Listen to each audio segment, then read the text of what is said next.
Watchers. This is broadcast number 652, and it's June the 4th, 1984. 1 year ago this week, tape number 600, I was talking about the Pope urging United States senators to set the human rights example for the world. Look how much they've done.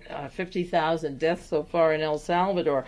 The Pope is asking for human rights, and the priests and the Catholic officials in Ireland today were giving Reagan hell for his not having a condition of human rights. They worked close with Father Romero and with Miss Sullivan, the nun that was down, Miss Sullivan, who was down in El Salvador, who was murdered, and they feel closely those people.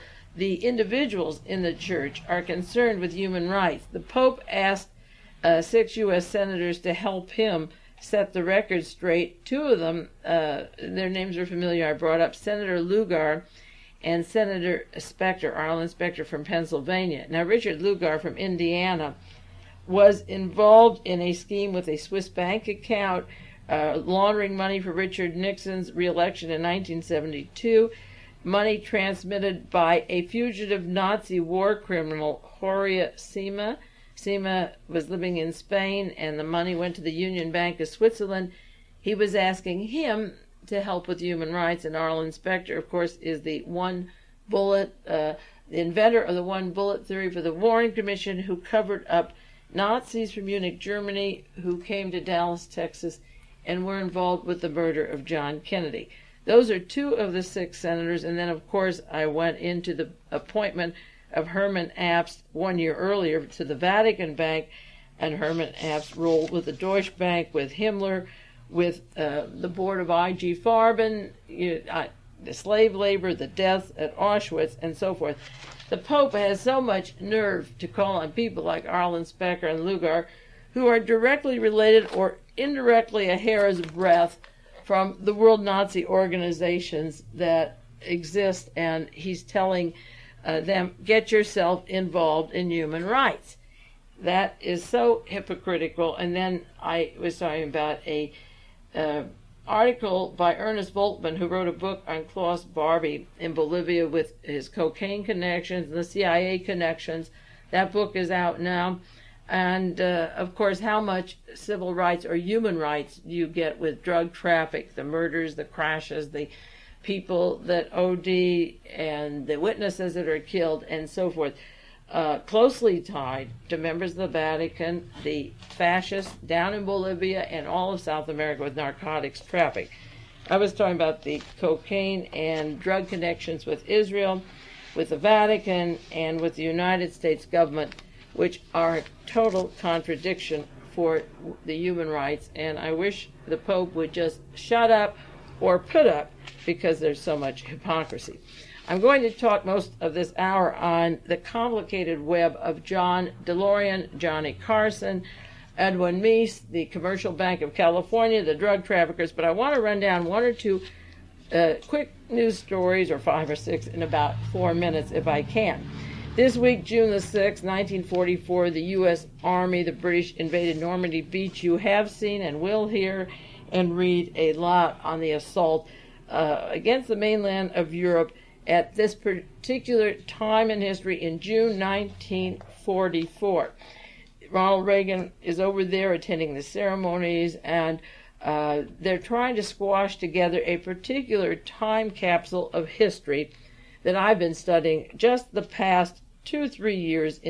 I've been going into this very carefully, intensely, because the Battle of the Bulge is not separated from the problems we have today, and the landing at Normandy was the beginning of the end of the war, but it was carefully contrived as early as 1941 and certainly from 1943 on the delaying of the war until General Patton and the American Army could get all of Hitler's top people over there by the Rhine in that little area of the Bulge, then round them all up and protect them, coddle them, and then use them for United States intelligence, and also in the narcotics traffic later and in the Cold War. Now, the Soviet Union is furious about the D-Day celebrations. outside of Moscow. You've maybe seen the memorials, the weapons, and they ask, how can you have this kind of a celebration and distort the history? The Soviets lost 20 million people fighting the Nazis in their country, just outside of Moscow. The story is that they believe that 2 years earlier they could have been protected, but the Americans and the British watched to see if Hitler could take the Soviet Union. 25 million more were homeless. Can you visualize the United States if 20 million were dead and 25 million were wandering around? And so they charge that the image at this particular time of America at Normandy shows that the Americans are the leaders of the free world, and how America landed with Ronald Reagan dramatically at the beach, protecting freedom and democracy, where actually it was stalled. As a matter of fact, there didn't have to be a battle in the Bulge in December of 44. The war could have been over much earlier, in the spring and summer of 1944. So the Russians claim that this is a big show and that the purpose of this ceremony is to glorify the United States as the savior of Europe and to justify the United States as the leader of Europe today and the protector of Europe, whereas this is far from the truth. So they're putting down the way this is celebrated, and I suppose they have good reason to do that. There's a new book out by Philip Warner called The D-Day Landings, Philip Warner's book, The D-Day Landings, published by William Kimber. And the essence of this book is that there's secrets to be told about D-Day. 40 years ago, we were told what happened at D-Day, and the author says the original accounts, official or otherwise, were written comparatively soon after the event, before the existence of the British inception and decoding operations of Ultra, a vital factor, and long before many of the participants were free to speak. Now that's the way you, Trevor Roper, wrote the history of the bunker of Hitler before the bunker was even opened. He was high up British intelligence.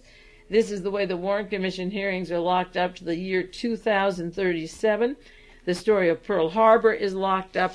There is a perversion of history at every level, and even this person is saying the accounts were written early. Well, as soon as the Battle of Bulge was over and the top German generals and officials were rounded up by young Private Henry Kissinger and John McCloy's intelligence army of Allen Dulles at Oberammergau and at various other places, they wrote the history of the war. Fritz Kramer wrote the history of the Bulge.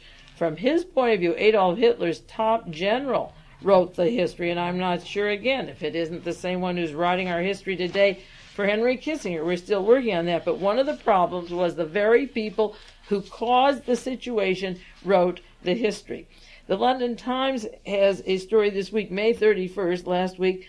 The late Allen Dulles, who once headed the CIA, and remember he was on the commission to investigate the murder of John Kennedy, arranged the escape from justice of the Nazi war criminal Walter Rauff. Walter Rauff suddenly had his demise when the Vatican was supposed to explain how they helped him leave. And John Loftus, who's written a book on the Nazi war criminals and coming to the United States, claimed in Boston just a week ago that Allen Dulles of the OSS arranged the protection of Walter Rauff. In the Rebel article that I did in November of 1983, I described Allen Dulles working with Karl Wolff. He was the Gestapo head in Italy. Wolff was close to Walter Rauff, who was allowed to go down to Chile and given his passport. But it wasn't the Vatican alone.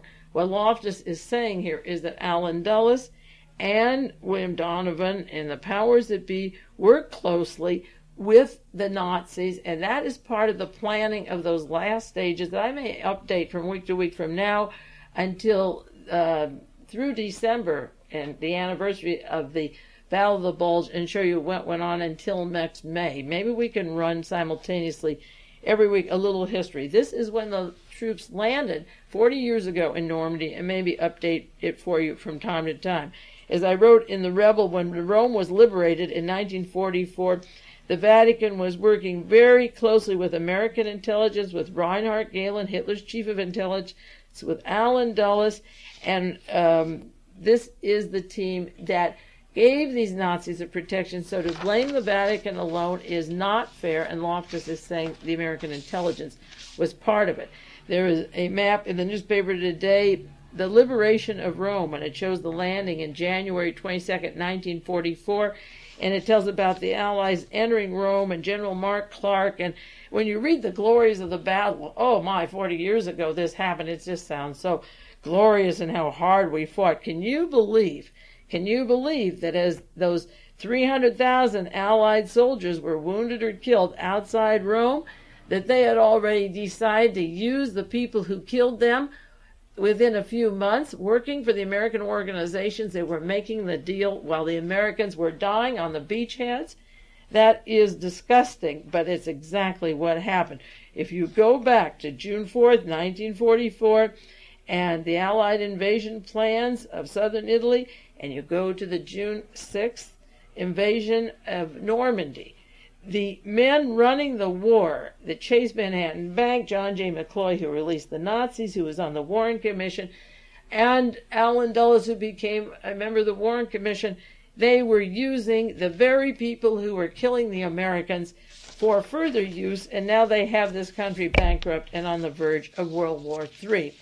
That's how I happened to get into the Vatican and Nazi connections, studying who killed John Kennedy. And after a few years, everything began to unravel, and the links of the members of the commission who covered up the murder of Kennedy were working with people who were covering up the true story of the war and how it was delayed, and how we hired and rounded up the people who were killing our young men overseas. And this was a big patriotic event this week to look at the gravestones over in France or wherever and celebrate their mutilation, while John J. McCloy is still alive. He was chairman of Chase Manhattan Bank, worked over in Europe, and the memory of Dulles, John Foster Dulles and Allen Dulles, should be linked to the highest forms of treason, not only for the JFK assassination cover-up, but going back to this World War II, prior to the end of it.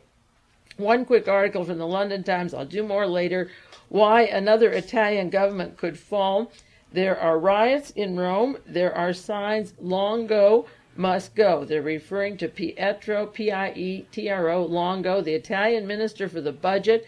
It has come out that his name is linked on a list and confirmed of the P2 Masonic Lodge scandal, that he is in fact a traitor. A list came out, Signora Anselmi, A-N-S-E-L-M-I, came out with a list of the 900 members of the P2 Masonic Lodge, the fascists and Nazis, that want to take control of Italy again and take over the world also.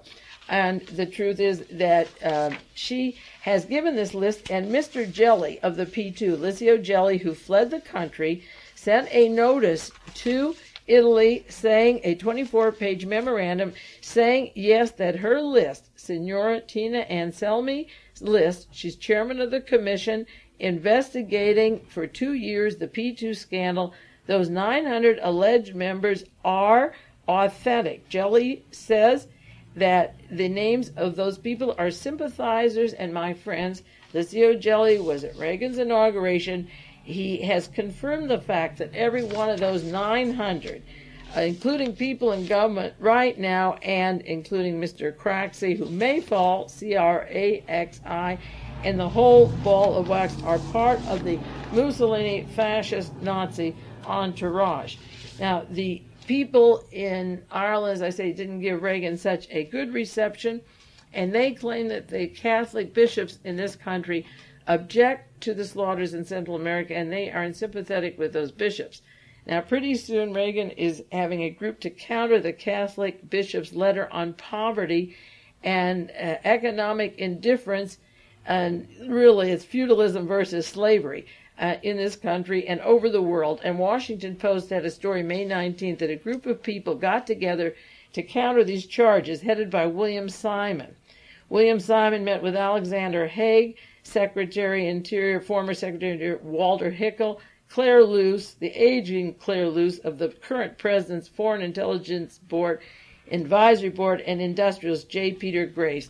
All people listed Just about, I didn't have Haig in my article on the JFK and the Nazis, but certainly Henry Luce and Clara Luce and the Sovereign Military Order of Malta and J. Peter Grace and the links back to the assassinations, and William Simon, chairman of the Olympics Committee and on the board of Helionetics, a long background we've gone over and over on. I can update it.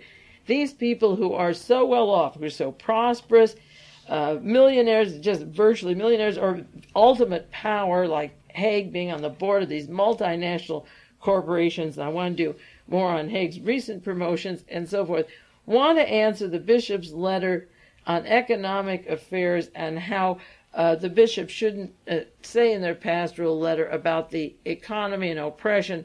They claim that economic indifferences and irregularities and the variance of what a person earns and opportunity is way off, and they ask the bishops to do something about this. So here are these people getting together, the same old CIA, Vatican, Sovereign Military Order of Malta group, trying to justify a system that goes back to the feudal era before the French Revolution, or certainly at the time of the Tsars and the Russian Revolution. I will do more on Gloria Steinem and her friend. Maybe you've heard on television. It hasn't been in the news. It was picked up on all the broadcasts about tape recordings of a particular person from Iran sending arms into Iran.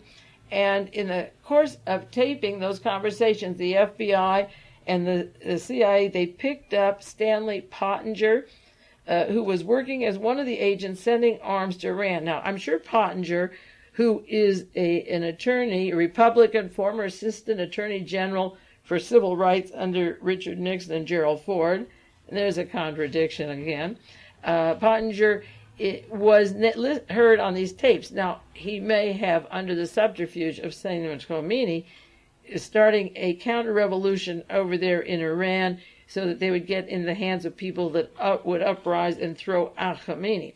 But Stanley Pottinger was described in Newsweek and many articles as being the friend for 9 years of Gloria Steinem. This is the woman who had the big birthday party glorifying herself at the Waldorf Astoria on her 50th birthday, and as Newsweek described, for the past 9 years she has been romantically involved with Washington attorney Stanley Pottinger, the Republican and former assistant attorney general, and his name was picked up on these tape recordings the same day as her birthday party.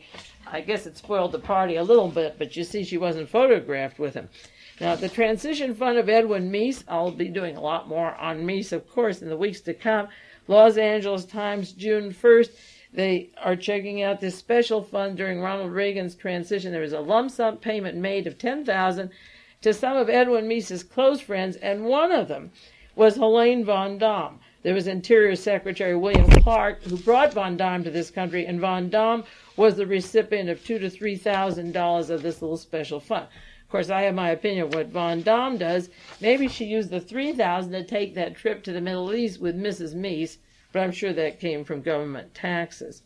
Reverend Eamon, E-A-M-O-N, Casey, was one of the people on television talking about Ronald Reagan and his human rights, and he said that there's been 50,000 people in El Salvador murdered, most of them by the military. 500,000 have been displaced, and another 500,000 have left and are refugees. This is sort of a mini Moscow, a testimony to what the Kissinger, Haig, Kramer, Pentagon can do. This is like the Nazis on the outside of Moscow with their 20 million dead and their millions displaced. This is just one country, El Salvador.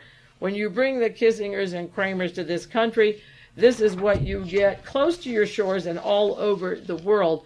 El Salvador now with 50,000. This is why the Reverend Eamon Casey was so angry with President Ronald Reagan going over to Ireland, and even the Prime Minister, Mr. Fitzgerald, rebuked the Central American policy and talked about their closeness to people that had been killed there and so forth. Reagan seemed noticeably upset on the television when several members walked out of the Parliament. I'll update the John Belushi story. There's a lot of material and excerpts of his book out. There's a picture of John Landis in one of the newspaper articles. The L.A. Herald saying John Landis tried to stop Belushi's drug use while filming the Blues Brothers. Well, does that say he was willing to let him take drugs before and after, but just finish your movie? You want to make a movie? When the movie's over, go back to drugs and kill yourself.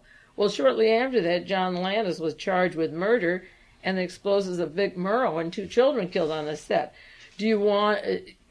Twilight Zone went on selling. It's on home box office. The Belushi movie, Blues Brothers, has reruns. Is that what the history of Hollywood is about? Is this a microcosm, make your bucks, but not while on my set, and then kill yourself, and I'll have the movie rights. There was just a picture of John Landis, and I'll go more into the Woodward book on John Belushi. When I heard that he was asked to write this book by Judy Jacqueline Belushi, I was horrified. You remember I commented on the program, if a guy could cover up Watergate, he could cover up the Belushi. Now Dan Aykroyd and Judy Belushi are saying that he has smeared John. He's made him look like a pervert, an idiot, a total slob with none of his genius, none of his sensitivity.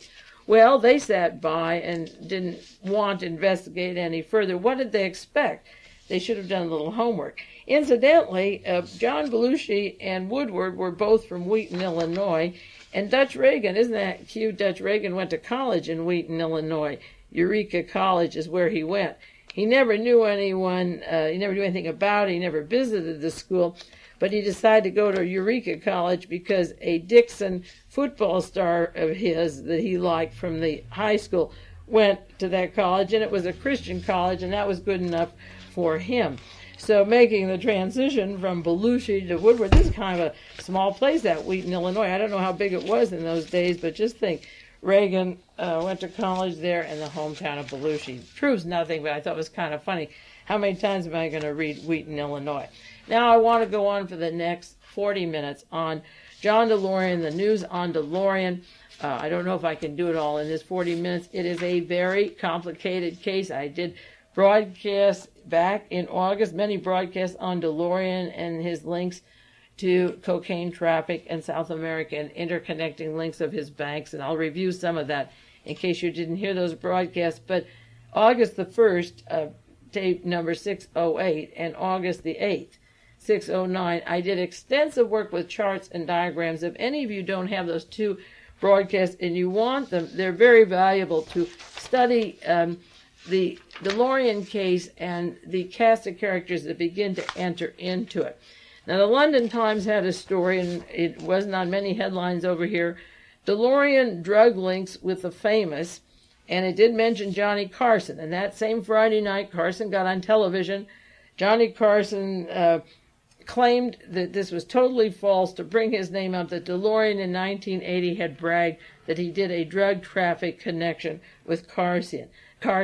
The defense, DeLorean said this is impossible. His attorney said it's impossible. The government prosecuting DeLorean said that's impossible. Carson's lawyer said it's impossible. And then Carson himself said on TV that's impossible.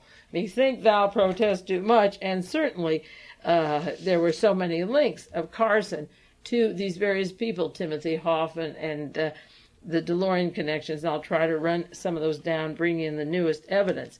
But in addition to throwing out that name, the London Times said, at the Los Angeles trial Thursday, DeLorean's defense counsel, Howard Weitzman, W-E-I-T-Z-M-A-N, announced that he learned that Edwin Meese had secretly overseen the DeLorean investigations personally and was monitoring their developments and even making key decisions. The defense implication is that DeLorean was set up by the American agencies at the request of Mrs. Thatcher, who wanted an excuse to close the factory. Now, I had alleged that DeLorean was set up by William Hetrick and Hoffman, and also by Ed Wilson. Remember, a while back I said that DeLorean used William Hetrick to bring in the narcotics from Bolivia, and that Hetrick was arrested in Florida with his son and with the son of Edwin Wilson. And they said, if you don't take us, we'll deliver DeLorean. Now, getting back to this case, I'm only speculating now because sometimes you have a hard evidence, and when I'm speculating, I'm going to say this as a possible speculation that will develop later. Robert Keith Gray put on the inaugural services for Ronald Reagan. He had his friend Johnny Carson there and Frank Sinatra, and he's close to CIA Director William Casey and Paul Laxalt from Nevada. Gray also is in charge of Task Force 157. I've mentioned over and over again his boss was Henry Kissinger, who I have detailed almost a year ago, working the Claus Barbie cocaine connection. So Gray would be close to Kissinger and the cocaine connections.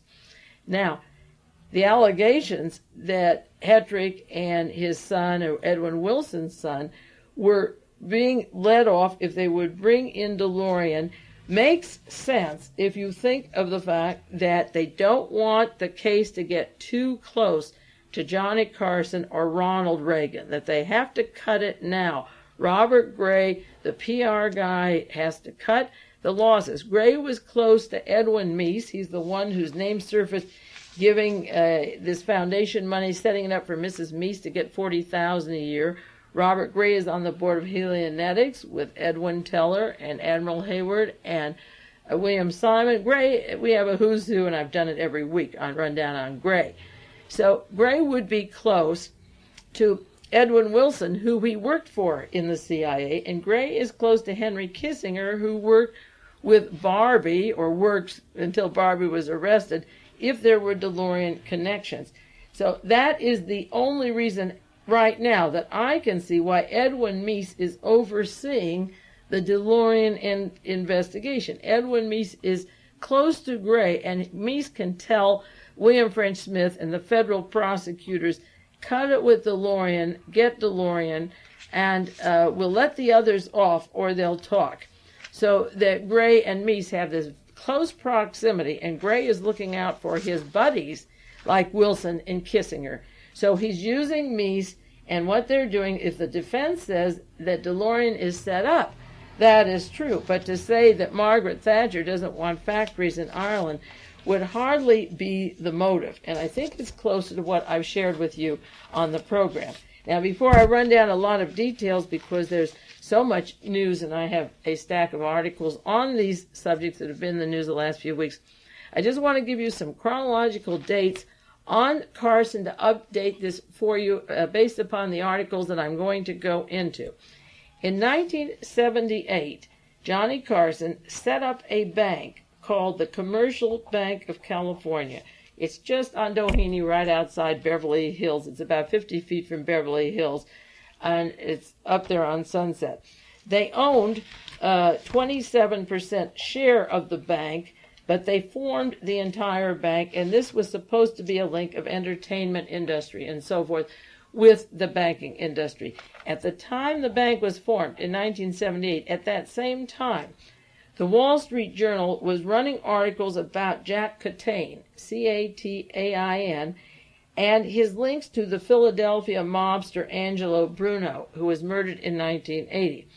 And even though this was common knowledge in the New York Times, the Wall Street Journal, the bank was to give large loans to Jack Catain, causing a $10 million lawsuit filed against Johnny Carson and Henry Bushkin this past week. The same day that the links of Carson broke, the lawsuit was filed against these men that they headed a bank that funded known mobsters, and thinking particularly of Jack Catain.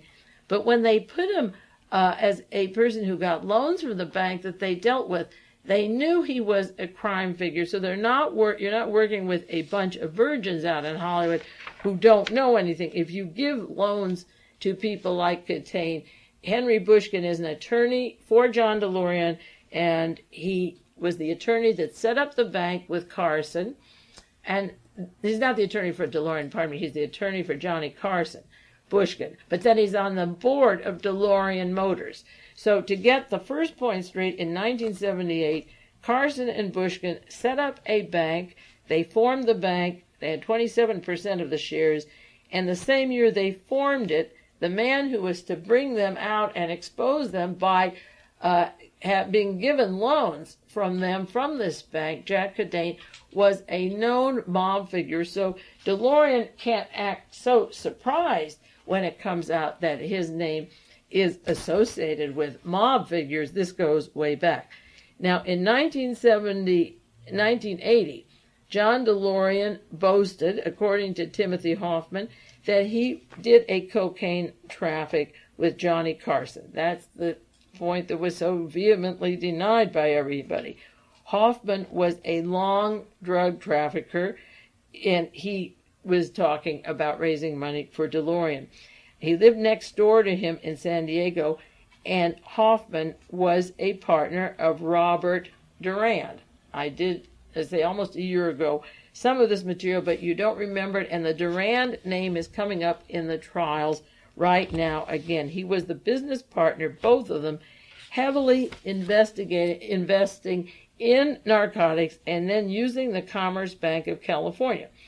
Now, Durand used the Commerce Bank, formed by Bushkin and Johnny Carson, and he became a co-partner in the bank, and Mr. Henry Bushkin was listed as the agent for Robert Durand for the mob money, the money front, and the crime profits. We'll go back to that point. I'll take a 1-minute break, and then we'll get on to that.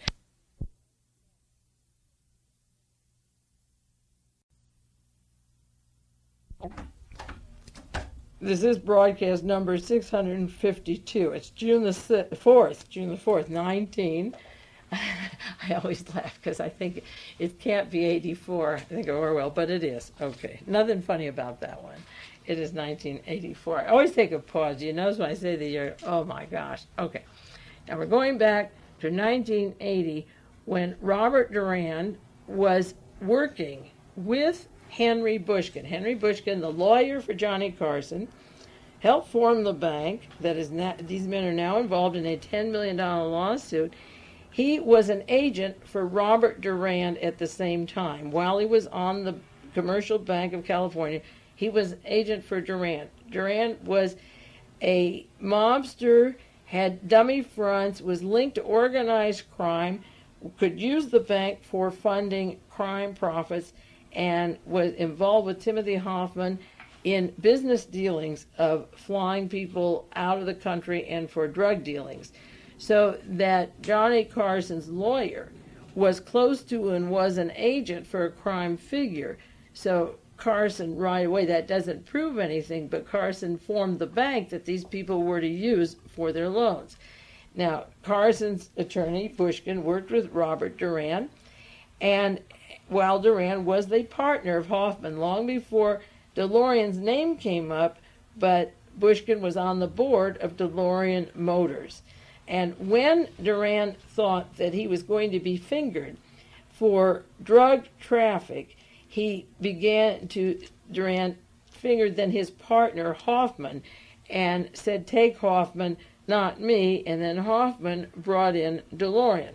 Now, important to this Beverly Hills, this Commercial Bank of California, is the fact that it was used for loans that were never brought back, and it's been accused of being a front for mob money.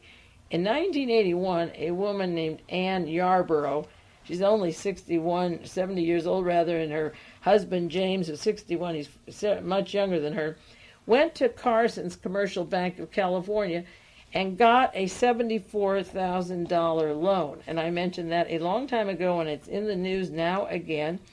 They never had anything to prove what the money was for, but they used it. They were going to use it to buy Ronald Reagan's home in Pacific Palisades. She and her husband were charged with 9 charges, and then all but one was dropped against them. It reminds me of Edwin Meese's home when he was desperate to sell it, and they came up with money way over the value price of the home, and then it was sold for much less. It was to give him maximum price over the value. Now, this particular affair didn't go through, but what happened is the Justice Department dropped all the charges, 9 charges on them, and held 1 small charge. So when Ronald Reagan goes to Washington as president, it's quite a coincidence that a woman can go to the Commercial Bank of California. that is run by Johnny Carson, who put on the part of the inaugural ball with Robert Gray and Alfred Bloomingdale and Frank Sinatra, and pull off $74,000 with absolutely no collateral that she could have used for an inflated price for the Reagan home, except that particular deal fell through. The fact that it fell through doesn't make it unimportant, because why would you go to Carson's bank, and why did they give a loan like that for $74,000? And also, remember that Mrs. Meese's investigation began right after the inauguration, when she gave the $15,000 to Dr. Earl Bryan and didn't declare it. That was one day after the inauguration, and Richard Allen was forced to leave as National Security Advisor because he received an envelope which was either $1,000 or $100,000.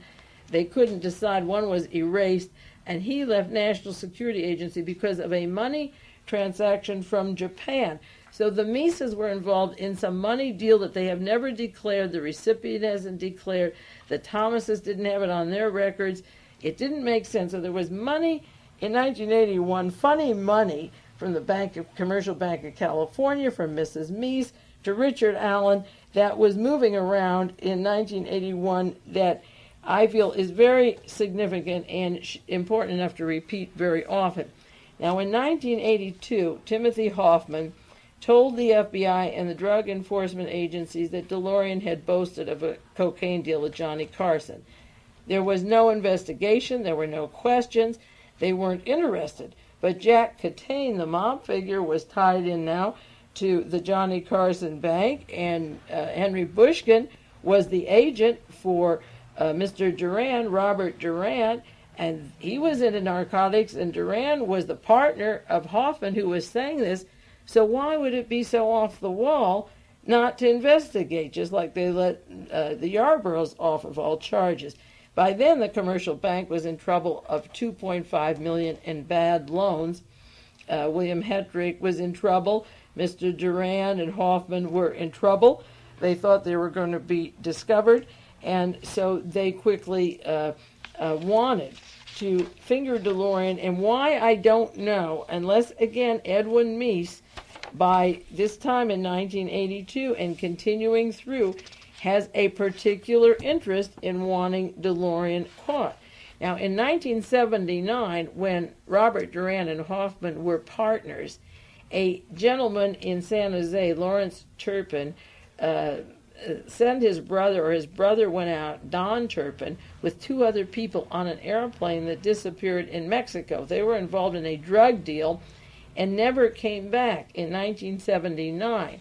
And Durand that's when he was afraid that he would be caught. It wasn't just some money transaction or a little bit of cocaine. There were 3 missing people that the insurance company has been trying to trace, and he said it had to do with drug deal enemies in Mexico. So that's when Durand began to get nervous, Robert Durand, and was the partner of Hoffman in an airplane company up north in Oregon, and the persons who left from San Jose, California, never returned. There hasn't been a sign of them since. Now, in 1982, Arnold Kopelson, Kopelson, and Michael Miller took control of the troubled bank. But in 1982, Carson and Bushkin began to step aside from the bank, and in April 1982, Henry Bushkin, who's on the board of DeLOREAN Motors and who's the agent for Durand, retires as the director of Commercial Bank. That was in April in 1982. Now this gets another name complicated. In this case, Arnold Kopelson and Michael Miller sued Carson and Bushkin. They said, when we got into this bank, when we started this, you told us that Johnny Carson would promote it. He didn't do it. In April of 82, Bushkin, in title, retires from the bank. But in June 82, 3 months later, Alan David Saxon went to the Beverly Hills Gun Club to target practice because he said they thought there were death threats on his life.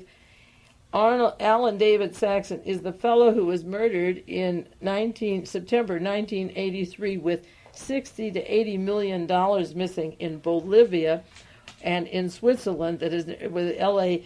coroner and the police allowed the body to be immediately cremated. Alan Saxon was afraid he was going to be killed in June of 82, and he was dead in September. And he went to the gun club, but he was practicing with Arnold Copelson, the same fellow that took over the Carson Bushkin Bank. Copelson was a law partner of Henry Bushkin. So this huge amount of mystery money of Alan David Saxon with his large members of the group, he had this bullion group, the gold bullion, and all of a sudden they were all left without any money, no trace of the money, and he died, and they said it was suicide. There were suicide notes, and as I say, the body was quickly cremated. His friend, when he practiced shooting, was the new head of the bank, and Saxon wanted to put money into the bank. Now, one article said that Saxon had to protect himself, and Mr. Copelson said there were death threats on him, and two others said they would be killed because of what they knew of the Commercial Bank of California. So Saxon was put on the board of the Commercial Bank. That's how sleazy it gets, but he's working with Copelson, who was the law partner of Henry Bushkin, the attorney for Johnny Carson, who set up the bank. In 1984, as I say, by the end of 84 or late 83, this 60 to 80 million was gone. He was killed in September 83. Now, the same time in June 82, that he was at the gun club in Beverly Hills, Alan Saxon with Arnold Copelson, June 82, and not separated from it is when Roberta Calvi was found murdered in London with the Banco Ambrosiano. And in June 82 was that sudden death of Edwin Meese's son, Scott Meese, that I keep bringing up because there are too many questions about that death. Remember, Meese was out the Bohemian Club, his mother was in Peru, his brother was at Panama. Edwin Meese's son, incidentally, is stationed at Fort Ord right now. I don't know if he listens to World Watches or if that's why he's stationed there. I don't think I'm that important, but he's right here just about 5 miles from this radio station. And he was in Panama. He graduated from West Point, and another member of the family was up in Alaska. When Meese's son died in June 82 was when Saxon and Copelson and two others thought they would be killed. And interestingly enough, Ed Meese's name comes up in May of 84 as being anxious to prosecute John DeLOREAN, that he's following it every day, keeping up with the case. So there is some interest. See, Meese isn't the Attorney General. He's an advisor to the president. Johnny Carson was at the inaugural ball. As I say, I know the president would want to know if it's going to come close to him because the producer of the Johnny Carson show, Janet DeCordova, is Nancy Reagan's best friend. And, of course, you know, Nancy Bloomingdale is another one of her best friends. Bloomingdale, we don't have to repeat the scandals of Vicki Morgan and the sadomasochism and what goes on with their friends and their personal sex lives, and then putting them in the CIA besides. But in June 82, when 4 people from just one bank have to get guns and arm themselves because what they know about the bank may cause their murder, and it's the same time, that important week in June 82, when Roberta Calvi, linked to the Vatican Bank, and LICIO GELLI, who was at Reagan's inauguration. I don't have all the answers, but as I work every week, the dates fit in tighter and better, and I just have to repeat these for you to get a picture of what I'm seeing in an overview. Now, in April 1983, the commercial bank closed completely because of the links of Jack Catain and the mob loans. But the point is that they knew about his links to Angelo Bruno, who died in Philadelphia, gunned down in 1980. They knew about the links of Jack Catain to organized crime out in California. Why did they take the chance? And now there's a $10 million lawsuit against Carson and Henry Bushkin and the links to Jack Catain giving him money. Why would they take the chance? What information does Catain have? Of course, Angelo Bruno is linked to a lot of people who would even know who John Kennedy was killed. And there's a lot of blackmail in this case coming up. And that is a brief chronology of not the whole DeLOREAN case, but certain articles and essences of the articles that I'll be talking about, so you get an overview of the sleazy side, because when Carson and the prosecution and defense go on national television and take it to the people on the Today Show, it's hardly under oath before a committee or a law office. And many of these people will be called, and Durand's name has been coming up at the trial. The Los Angeles Herald had a story this past week, May 27th, a long story. How hot was it? Much hotter with DeLOREAN FDIC charges for Johnny Carson. Last Friday was no joke, the 27th. And this article goes into Timothy Hoffman and the boasting of DeLOREAN that he did work with Johnny Carson, and Carson saying it's false. Then it tells about the FDIC filing a $10 million lawsuit against Johnny Carson and bank officials. Carson and others allowed loans to be made to organized crime. And as I say, Henry Bushkin was on the board of DeLOREAN Motors, and of course it gets more complicated. The LA Herald said at first these two bombshells appear unrelated. The $10 million suit against Carson and the mentioning of Carson in the courtroom. But it is simply more than an unlucky coincidence. There is a tangle of close connections. This is what the LA Herald is saying. There are personal tanglements, there are business tanglements between the people involved in the DeLOREAN case and Commercial Bank of California. And again, the Meese watching of this case and his interest continues along the lines of what I want to keep developing on Edwin Meese. The Herald says that this point illustrates an interesting fact that the powerful, the famous, the infamous have a small world. Their world is small, and it's hard to scrutinize John DeLOREAN without getting a glimpse of the others. And remember the article a long time ago when DeLOREAN was arrested? Will DeLOREAN deliver Hollywood? Well, what if DeLOREAN delivered the White House? Because if you just keep digging out the pieces, it would fit together, and maybe he doesn't want to be the fall guy. Remember, it was his attorney that brought out the Johnny Carson connections and the Edwin Meese connections. It was DeLOREAN's attorney, not the prosecution, who brought this out. This story goes on. Carson was an early promoter of the DeLOREAN motor. He put $50,000 at least into the company and was seen frequently with the car. Carson's attorney is Henry Bushkin. Bushkin is on the board of DeLOREAN Motors. Joanna Carson and Christine Ferrari DeLOREAN were close personal friends, and all of a sudden the Carsons get a divorce. Joanna goes away from Johnny Carson and gets a huge settlement.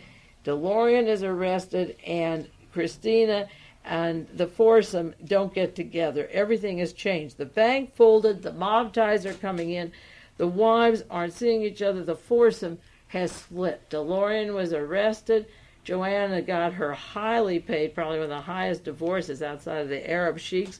She got her divorce, and Christina is still with John, selling a book. The most flimsy stuff. We'll do that later.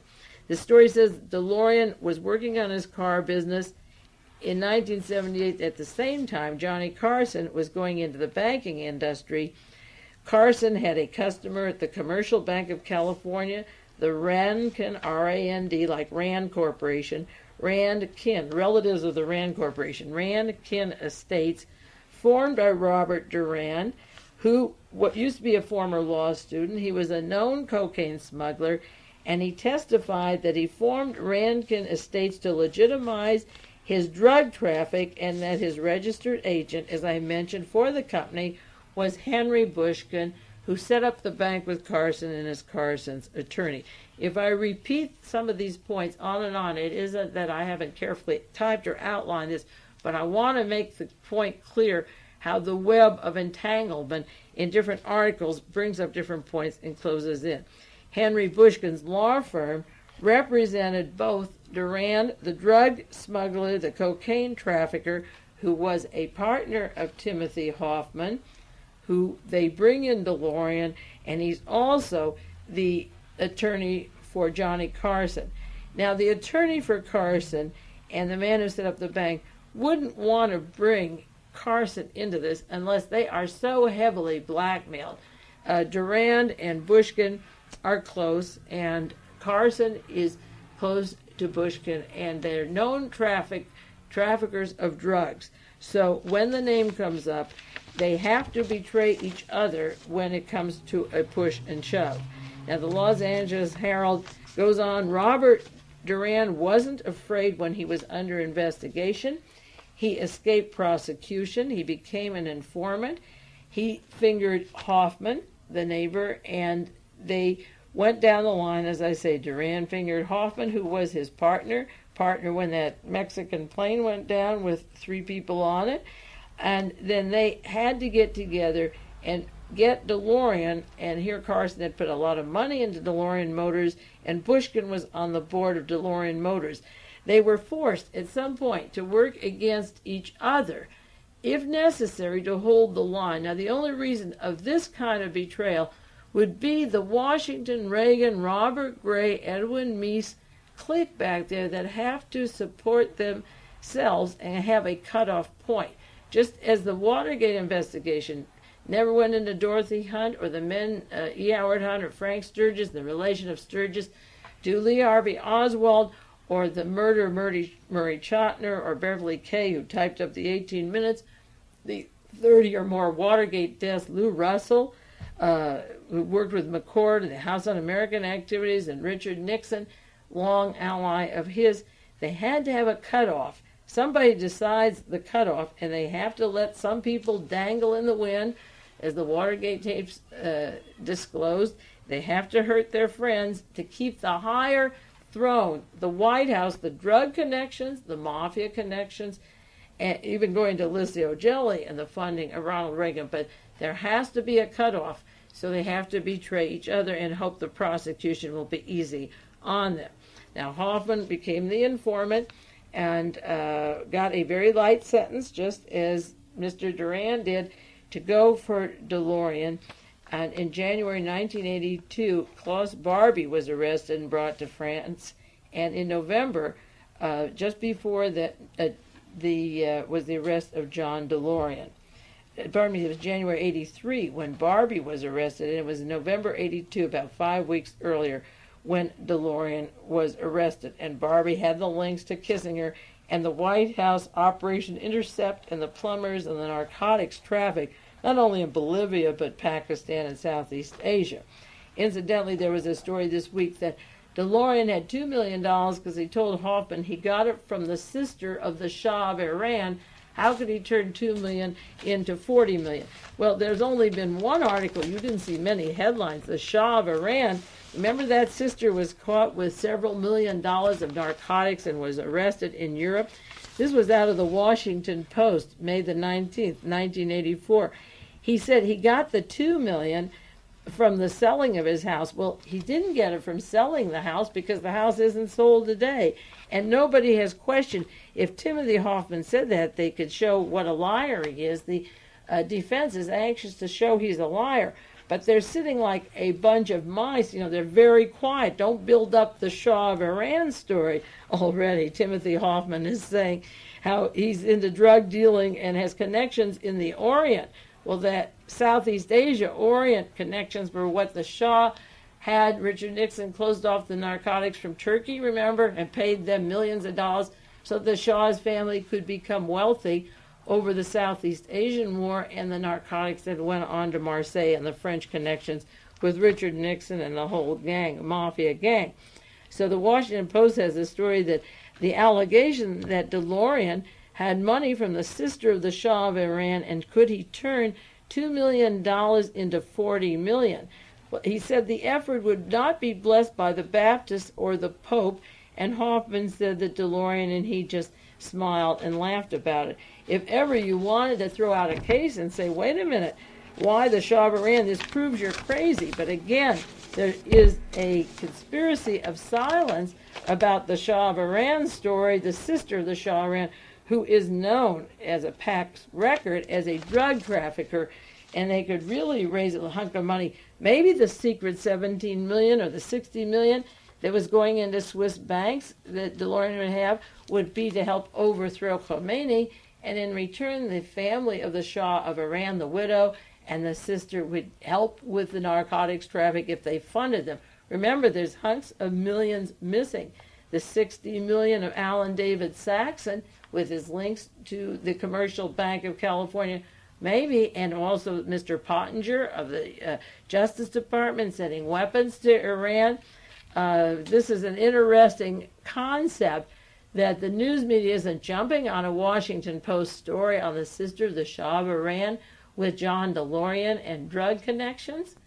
That's how coups are planned. They take a lot of do-re-mi and a lot of weapons and a lot of conspiracy of silence. Well, just finishing off the L.A. Herald story of May 25th, and as I say, I have many, many more on this, and we'll continue on and along these lines, maybe next week or the week after. When Hoffman became the informant, he told the agents about Carson. He repeated what was told. They weren't interested at all. The federal investigators refused to believe it. Well, of course they would refuse to believe it. Who was closer to the Shah than Henry Kissinger and Mr. William Rogers, the agent for the Shah of Iran, who is our Secretary of State on the board of 20th Century Fox? Remember, DeLOREAN with Chris Kraft was on the board of Chris Kraft that had 20% of 20th Century Fox. Mr. Rogers and Henry Kissinger and Alexander Haig, who's closer to the Shah of Iran than these people? So the Justice Department wouldn't investigate Carson. As I say, nobody ever conducted an investigation into it. And the excuse was that there's a practice of denouncing celebrities as being involved in drug traffic that has a common practice among informants. Well, why not investigate? This is so much hogwash, because that idea that many informants name celebrities, why didn't they investigate? It's one thing to name a celebrity like saying, well, Katharine Hepburn dealt drugs, where she's never had a hint or an association or a link to drug traffic. You can say, hey, the man's off his rocker. He wants these famous people around to get attention. But Carson wasn't that far. Henry Bushkin, his lawyer and his partner to set up the bank, are now being sued for $10 million because of connections to drug traffic. So in this short period of time, it turns out they were heavily involved. DeLOREAN Motor, John DeLOREAN, Johnny Carson, the whole gang. And the Justice Department could figure this out a long time ago. Just they could figure Jack Catain and connections to this bank, that eventually it would bring down some problems. They should have been able to figure that out. Now, Robert Durand told his lawyers, the drug enforcement agencies, about his financial deals, his cocaine deals. He brought in a well-known screen actor. The court documents are filled with this. Last year, when he talked about Rankin Estates Corporation, it came out about the suggestion that Carson was involved with not a lot, with a cocaine traffic deal. Now, it could be one deal, but the one deal could be 60 million. It doesn't say what. It could be 25,000 deal for maybe one sniff, but it could be a 60 million deal. If DeLOREAN can take a $2 million and turn it to 40 million, they're only talking about one. Now, there's new allegations of the laundering of money, and the LA Herald has certain items in here that I had last year on my broadcast in August last year. They repeat again that the commercial bank attracted customers such as Jack Catain, identified as a major organized crime figure by law enforcement. They issued him up to 450,000 loans. The loans were never paid back. The FDI suit filed claims that Carson and other bank directors, although maybe not directly involved, were negligent in allowing loans such as 450,000 of Jack Catain and 2.1 million or whatever is missing to such people as Catain, associated directly or indirectly with organized crime. And the article goes on, the Commercial Bank of California made loans to TMX System subsidiary, I talked about that last year, which manufactured an auto alarm system. Henry Bushkin was the vice president of DeLOREAN Motor. Henry Bushkin was an officer of TMX, the subsidiary of it was part of TMX Marketing Corporation, a subsidiary of TMX. TMX was owned by Rusco Industries out of Westwood, that was headed by Jack Catain. We talked about that, as I say, a year ago. Carson's attorney, Carson's co-founder of the bank that is being sued for $10 million. They worked as directors. Mr. Bushkin was an officer in TMX Marketing Corporation that was headed by Catain, and TMX was sold to the investors in North Ireland Development Agency that funded the DeLOREAN car motor. Now, some of this is new to you this evening, and some of you remember my broadcasts on this, as I say, a year ago, this coming August. But I'll continue with the interconnecting links of Hollywood, Ronald Reagan, and the cast of characters that is the essence of the Nixon-Reagan administration, with killers, with mobsters. Catain's name has come up as being co-partner in ordering the hit of a particular gentleman. Catain hasn't been charged. The Justice Department doesn't investigate these people. It doesn't charge the guilty. It refuses to arrest. When they have charges, they drop them. When Martha Mitchell said the mafia's in the White House, she got a needle in her behind and died of cancer 3 years later. But that doesn't mean, even if she was killed off, that it wasn't true. This is the end of World Watchers. Now it's 9 o'clock. I'll be back with you next week. Keep reading those papers, sending me articles. And this is Mae Brussell. It's KAZU-FM in Pacific Grove, California.